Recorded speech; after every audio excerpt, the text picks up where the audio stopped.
Station 2, respond to Dana Corporation, 1320 West Main Street. The Glasgow Fire Department has had a long tradition of service to community that spans well over a century.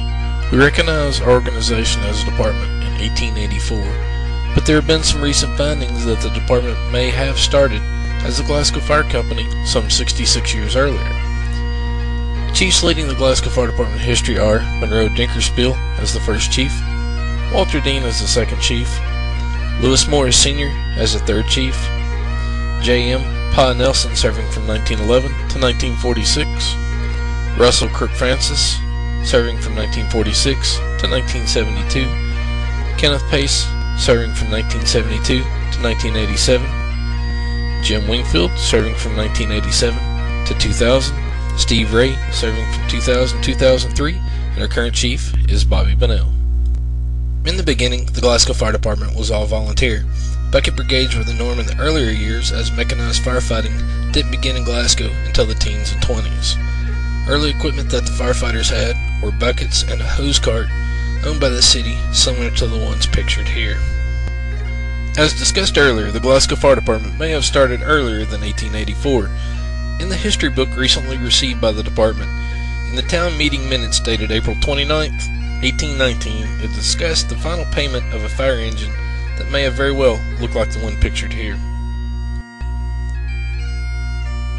The first fire engine Glasgow purchased was a 1925 model Seagrave pumper that everyone now lovingly calls Granny. Granny has sparked memories of everyone playing on as a child and has given over 80 years of service to the city. In the old log books, Granny's first recorded run was January 1st, 1926 to Cave City at 5 a.m. to 3 storehouses on fire at the request of the Cave City mayor. Granny was at a fire on June 20th, 1933 at 12:10 a.m. at 231 West Main Street at the Davidson Brother Wholesale. This is now where Basil Law Firm is, where in 6 hours the building and contents were a total loss. At the time of the fire, the building and contents were valued at $169,752. In doing research for this video, found a website that would give you a time dollar calculation so you can actually get a current day true feel of the value. The value of that loss would be $2.2 million today. Granny was at other fires such as the Hayes Warehouse Fire on West Main Street on June 2nd, 1941, where at 2:15 p.m.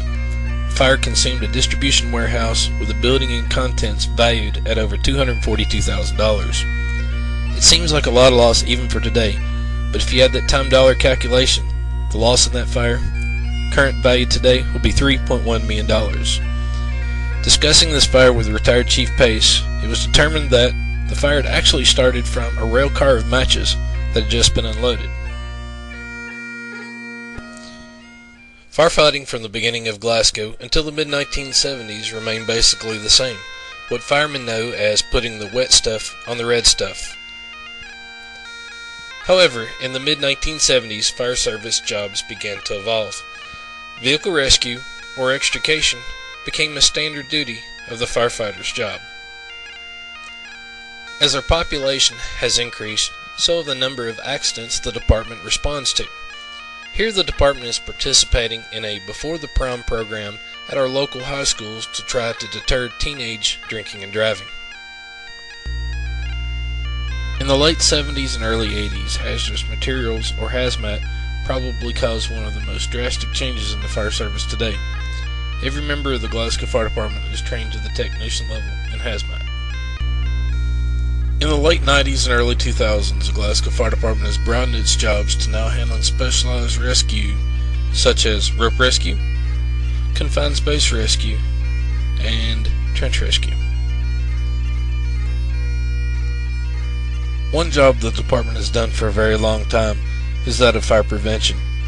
Fire prevention is done annually at all the area schools, generally in October, and throughout the year for any organization that requests us. Whenever possible, the department participates in live fire training on how is the schedule for demolition. By training in live fire scenarios, it gives the firefighter valuable training to hone their skills rather than unsafe on-the-job training. These are controlled conditions meant to prepare the firefighter in a positive fashion. By doing live fire training, firefighters also get to use their equipment such as self-contained breathing apparatus and thermal imaging cameras to better prepare them when duty calls. Firefighters that dedicate their life to this profession truly have the love for the fire service running through their veins. Annually we train over 100 hours, in all reality preparing for the worst. Vehicle accidents, hazardous material spills, rescues, and fires can arise at any time. The Glasgow Fire Department continually strives to train and protect our citizens.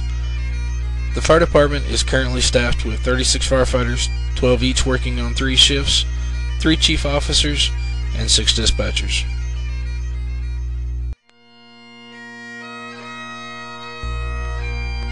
I was asked one time why when everyone and every creature is running out of a burning building, we run in. The answer I had was, we are living the ultimate young child's fantasy. In other words, we are living the dream.